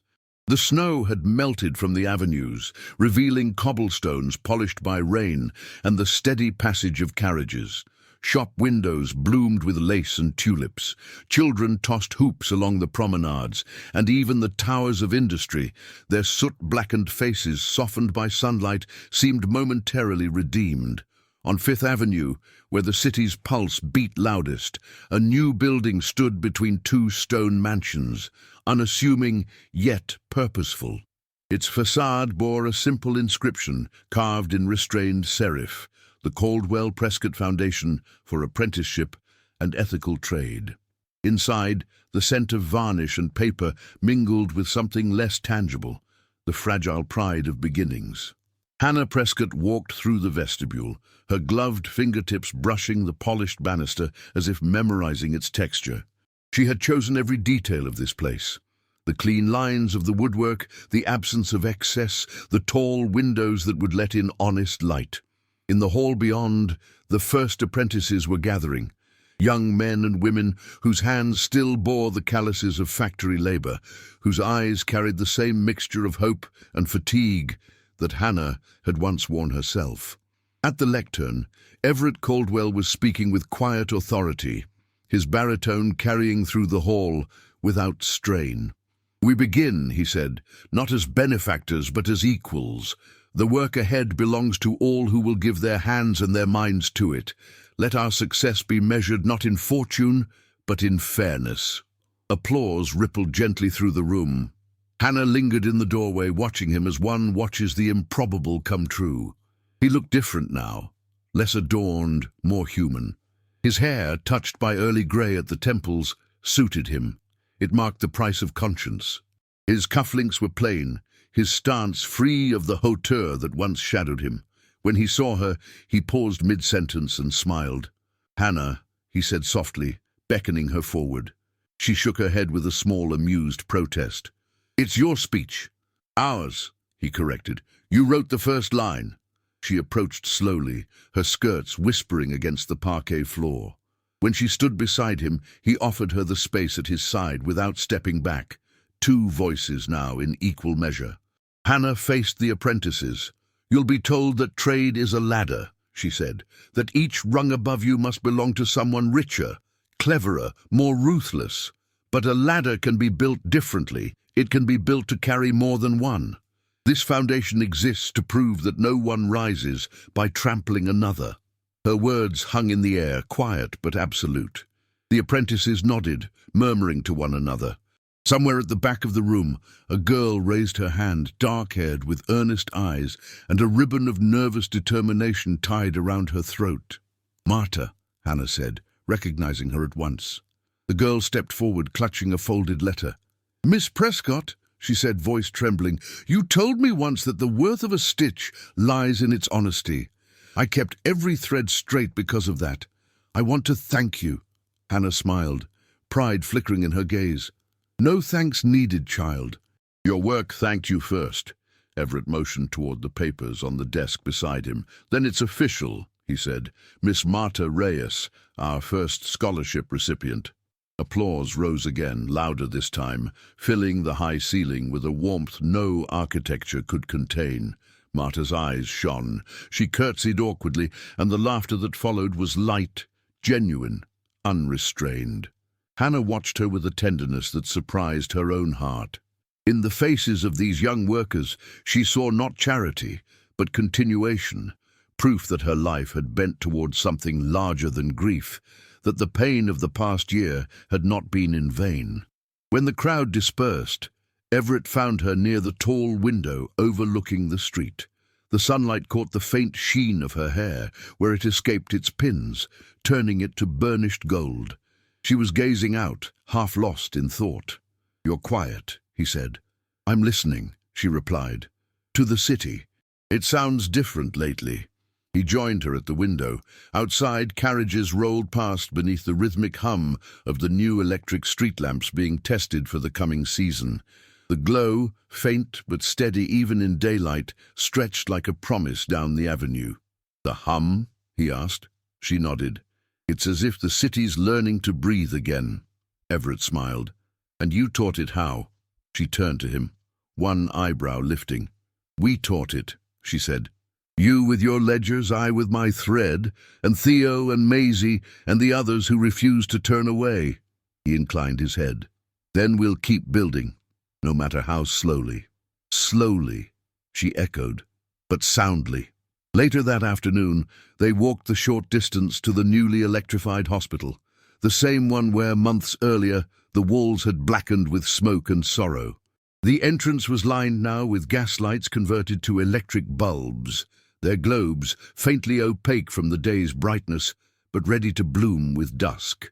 Nurses in starched white uniforms moved through the corridors with measured calm. their faces no longer drawn by fear of the old gas leaks. A young orderly greeted them and led them through the ward. Patients rested beneath clean sheets, the air fresh with spring flowers brought by families. The walls, once scarred by soot, had been repainted pale green, the color of renewal. When they reached the far end of the hall, Hannah stopped. A new brass plaque had been mounted beside the main switchboard, its polished surface catching the sunlight. She read the inscription in silence. This ward was restored through the perseverance of those who believed light belongs to all. In gratitude to Miss Hannah Prescott, whose vision guided its return. For a moment she could not speak. Her throat tightened with something deeper than pride, something nearer to astonishment. Everett watched her quietly, his hands clasped behind his back. "They should have told you," he said softly. "I'm glad they didn't," she whispered. "Surprises are rare gifts." She reached out and touched the edge of the plaque with her fingertips, as if confirming that it was real. The metal was warm from the sun. In its reflection, she saw a faint double image, herself and Everett side by side, blurred but inseparable. "You know," she said, voice low, "for years I thought work was the only way to be remembered. But perhaps the truest remembrance is usefulness, the kind that outlives us quietly." He smiled. "You've built more than usefulness, Hannah. You've built conscience."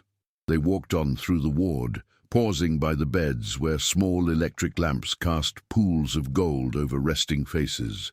The hum of current threaded through the air like a heartbeat.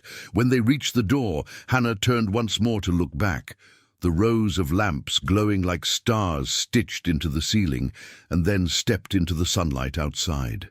The afternoon had deepened. The street was alive with movement, children chasing hoops, newsboys shouting headlines about new industries, the faint chime of bells from a distant church. On the hospital steps, Everett paused. His expression was unreadable, neither solemn nor light but resolved. "Hannah," he said quietly, "there's something I've wanted to ask." She faced him, sensing in his tone the gravity beneath simplicity. He reached into his coat pocket and drew out a small box, unadorned, except for the initials engraved on the lid, HP. He opened it, revealing a ring of simple gold. No jewels, no flourish, only the steady gleam of sincerity. "I won't offer you a spectacle," he said. "The city's seen enough of us for a lifetime, and I won't offer you a cage. Only partnership, work, purpose, and whatever peace we can build between them." Hannah studied the ring for a long moment. Then she looked up, her eyes bright with a gentleness that undid him. "Yes," she said softly, "on 2 conditions." He lifted a brow. "Name them." "Shared purpose," she said, "and no cages." A slow smile spread across his face. "Agreed." "B." He slipped the ring onto her finger, and the fit was perfect, neither tight nor loose, as though it had waited for her all along. She turned her hand, letting the sunlight catch the plain band, and for a moment she thought of every stitch she had ever sewn, every seam that held because it was balanced between tension and trust. Around them, the city stirred toward evening. The first electric lamps blinked awake one by one, their glow reflecting on carriage windows, puddles, and the glass facades of shops. Across the river, the great towers began to shimmer like distant constellations. They walked together along Fifth Avenue without hurry. The street hummed softly under the rhythm of its own renewal. Passers-by nodded to them now, some recognizing, some simply drawn by the serenity in their stride. "Do you remember," Everett asked, "what you told me when I hesitated to speak the truth?" She tilted her head. "You'll have to remind me." "You said, 'Then let them bury you standing up.'" Hannah laughed quietly. "And you refused to fall." "I had help," he said, his gaze warm. They passed a lamppost that flickered uncertainly, then steadied. The light caught her face, softening the trace of fatigue at the corners of her mouth. In her expression, he saw everything the past year had carved and given back: grief, resolve, forgiveness. When they reached the corner, she paused. The foundation sign was just visible in the distance, gleaming faintly under the lamps. "You realize," she said, "that what we've begun will outlive us both." "I know," he answered. "That's why it matters." They turned down the avenue, their shadows lengthening across the pavement, merging into one where the light pooled. The hum of the electric lines swelled overhead, clean, steady, enduring. Behind them, the hospital windows glowed with constant brightness, no longer the erratic flicker of gaslight, but the calm persistence of a promise kept. A nurse drew the curtains across one of the wards, her silhouette moving against the glow like a quiet guardian of all that had been saved. Hannah looked once more at the city that had scorned and then embraced her, that had taught her the cost of integrity and the worth of persistence. "Light," she said softly, almost to herself, "isn't what chases darkness. It's what refuses to leave." Everett took her hand. "Then we'll stay with it." They walked on, the city pulsing around them, alive and awake. Every lamp a heartbeat, every window a breath, every promise they had made reflected in the luminous weave of streets. And above it all, New York glowed, clean, steadfast, eternal, just like the love that had found its place in the light. New York, spring of 1901. The city had grown taller. Iron skeletons now reached for the sky where once there had been only brick and faith, and the hum of electricity no longer surprised anyone. It had become part of the city's breathing. Streetcars glided down Broadway with mechanical grace. Telephones rang in brownstone parlors, and at dusk Fifth Avenue gleamed like a river of light. Change had come swiftly, restlessly, as it always does in New York. Yet amid the newness, one building remained familiar, a modest structure of red stone on Madison Street, its windows filled with the soft whir of sewing machines and the scent of pressed linen. A brass plaque beside the door still read, "The Caldwell Prescott Foundation for Apprenticeship and Ethical Trade." Inside, the afternoon light slanted through the tall windows, falling across rows of apprentices bent over their work. At the far end of the room, a young woman supervised the stitching of uniforms. Her name was Marta Reyes, no longer an uncertain girl, but a poised instructor of 21. Around her neck hung a small silver pendant engraved with initials, HP. "Straight seams, remember?" she said with gentle firmness. "Your work tells the world who you are before your words ever can." One of the girls looked up shyly. "Is it true, Miss Marta, that Mrs. Caldwell still visits every week?" Marta smiled. "She says she can't sit still if she doesn't hear the sound of a sewing machine." Outside, the clatter of hooves mingled with the distant tolling of church bells. Across the street, a carriage had just stopped, and from it descended a woman in a simple dove-grey gown and a wide-brimmed straw hat trimmed with violets. Her steps were steady, though slower than before. Hannah Prescott Caldwell entered the workshop, to the familiar chorus of chairs scraping and voices greeting her. She waved them down with a warm smile. "Please continue. The city won't stop while we talk." Marta hurried over, wiping her hands on her apron. "You came early." "Mr. Caldwell said the meeting ran late." "It did," Hannah replied, removing her gloves, "but I needed to see this place before the day ended. It's the only place that reminds me time can move forward without losing its soul." Her gaze swept the room, the young faces intent on their craft, the soft rhythm of creation. She thought of the years that had passed since that long winter, the hearings, the rebuilding, the long labor of trust. Some wounds had closed quietly, some never would. But life had gone on, and she had learned to cherish its quiet victories. "How is the new group?" she asked. "Eager," Marta said, "and clever. They remind me of myself before I learned how long a dream can take to sow." Hannah laughed softly. "And look at you now, the first scholarship recipient, and soon the first to direct her own trade school. You've made us proud." Marta lowered her eyes. "You gave me the chance." "No," Hannah said gently. "You took it." Before leaving, she paused at the window, looking down at the street where the lamplighters, though no longer needed, still walked their routes by habit, checking each glowing globe. The world, she thought, had changed so much that even habit had to find a new shape. That evening, as the last apprentices left and the city began to glitter outside, Hannah made her way home. The carriage turned down Fifth Avenue, where new buildings climbed toward the clouds and the shop fronts gleamed with electric signs. The hum of progress filled the air, no longer harsh, but almost melodic. She arrived at a limestone townhouse modest by the standards of its neighbors, but filled with light. In the front parlor, the faint strains of piano drifted, a melody half-learned, half-invented. Everett sat at the instrument, spectacles perched low on his nose, his hair now entirely silver at the temples. He was studying a sheet of music as if it were a business report, the furrow between his brows deep with concentration. When he saw her reflection in the glass, he turned, smiling. "You're early," he said. "I was just trying to make sense of this composition. Maisie sent it from Boston, something her students wrote for the Foundation's anniversary. I suspect she's getting the better of me again." Hannah removed her hat and crossed the room. "She was always the quickest with her hands," she said fondly. "Now they say she's teaching women who've never touched a needle how to make their own livelihoods. I think she's building empires, one apron at a time." Everett chuckled. "Then our apprentices outgrew us, as all good ones must." He rose, and for a moment they simply looked at each other, the quiet recognition that years had refined, rather than dulled what lived between them. Lines had deepened around her eyes, but they were lines carved by laughter and resolve, not regret. His shoulders carried the weight of age, but not defeat. "Did you visit the hospital?" he asked. "I did," she said. "The new ward is finished.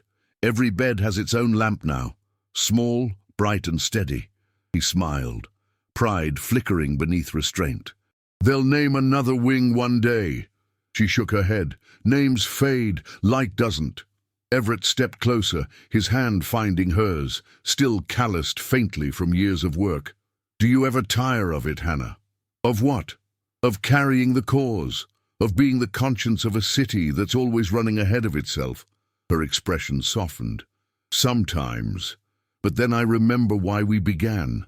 It wasn't for glory. It was to keep the lamps lit for those who'd never had any. The moment I forget that, I'll rest." He studied her face for a long moment, then kissed her hand, the gesture slow and reverent. "Then I hope you never rest entirely." She smiled, a touch of playful defiance glimmering in her eyes. "Neither will you. I saw the board minutes, another donation approved without consultation." He lifted an eyebrow. "I thought partnership allowed for the occasional surprise. Only if it's a good one." He laughed, and the sound filled the room like warmth spilling from a hearth. They stood together by the window as twilight deepened outside. The electric lamps along Fifth Avenue flickered, then steadied, casting their familiar honey-colored glow over the world they had helped shape. Hannah leaned her head lightly against his shoulder. "Do you ever think of them?" she asked quietly. "Who?" "All the ones we lost. Clara, Silas, even Blackstone." He exhaled. "Yes. Silas died 2 winters ago. Stubborn to the end, refusing every visitor but his nurse. I like to think he made his peace in silence. Blackstone." Everett paused. "He left for Europe after his trial. No one's heard from him since." "Some ghosts prefer distance," she murmured. He nodded. "And some stay close, just to remind us why we must do better." The clock on the mantel struck 8. In the other room, a letter lay open on the writing desk. The invitation to a dinner at City Hall, honoring those who had advanced labor rights and industrial reform. The mayor's office had requested their presence. Hannah glanced toward it. "Do you want to go?" He smiled faintly. "Do you?" "Not tonight," she said. "Tonight belongs to no one but us." They moved to the balcony overlooking the avenue. The street below pulsed with modernity. Cars now shared space with carriages, and the lamplight glimmered on every surface like liquid gold. Above, the stars fought for attention against the man-made brilliance, but a few still managed to shine. Everett rested his hand on the iron railing. "Do you remember that night at the opera?" he asked. When we danced after the world decided it would watch? How could I forget? She replied. It was the first time I realized courage can be graceful. He turned to her. Would you dance again? With no music, no crowd, just us. Always. He extended his hand, and she placed hers in it, the motion as natural as breath. They swayed gently beneath the quiet hum of the city, the rhythm unspoken but familiar, the kind that lives in the body long after the song has ended. Below, a passerby looked up and saw them, two figures silhouetted against the soft halo of lamplight, turning slowly as if time had agreed to pause. He would not know their story, only that they moved with the calm assurance of people who had earned their peace. When the waltz of silence ended, Hannah rested her head once more against Everett's shoulder. It lasted, she whispered. What did? The light, she said. The work. Us. He smiled against her hair. Then let it stay. In the distance the city glowed, a constellation of windows, each one a story, each one a victory over shadow. Somewhere, in the quiet hum of progress, the hospital lights burned steady, the apprentices stitched late into the night, and the foundation's doors stayed open for whoever needed them next. And high above it all, under the velvet canopy of the new century, the financier and the seamstress stood side by side, watching their city shine, its light no longer borrowed, but its own. If this story left a quiet glow in you, let it be this. Real change rarely arrives with trumpets. It comes from steady hands and brave choices, one seam held true, one ledger made honest, one no to the easy path, and one yes to a shared purpose. Hannah and Everett remind us that dignity can be a daily practice, that love becomes stronger when it refuses to control, and that the brightest light is the one we choose to keep lit for others. Carry that with you. Ask where your work can be more useful, where your voice can be kinder and firmer, and where you can stand beside someone instead of in front of them. The world shifts when ordinary people decide to be faithful to what is right, again and again, until the darkness has nowhere left to settle. I'd love to hear what moved you most. Was it a single line, a small gesture, a turning point? Tell me your favorite moment in the comments. And for those who read to the very end, write the word lamplight, so we'll know you were here, still shining. If this tale meant something to you and you'd like to support the team that makes these stories possible, a warm, heartfelt thank you for any super thanks you choose to send on YouTube at whatever amount you can or wish. If that isn't doable, sharing this story with a friend or family member is another beautiful way to help it travel. When you're ready for more, I've left other narrated romances, equally heartfelt and dramatic, in the cards. May their pages meet you where you are and lead you toward the light you're meant to keep.